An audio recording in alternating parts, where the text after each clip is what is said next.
దేవుడు నమ్మదగినాడు. వీడు అసమర్థుడు, నిష్ప్రయోజకుడు, ఎట్లా బ్రతుకుతాడో వీడు అనుకున్న వాళ్ళని ఆశీర్వదించి అనేకుల్ని బతికించేటట్టు చేస్తాడు.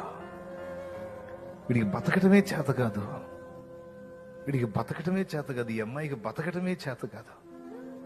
ఎట్ట బతుకుతుందో ఎట్ట బతుకుతాడో అని ఒకవేళ నీ ఇంటి వాళ్ళు నిన్ను గురించి తొక్కుపడితే, దేవుని బట్టి చెప్తున్నా, నువ్వు బతకటం కాదు, అనేకుల్ని నువ్వు బతికించేటట్టు దేవుడు చేస్తాడు.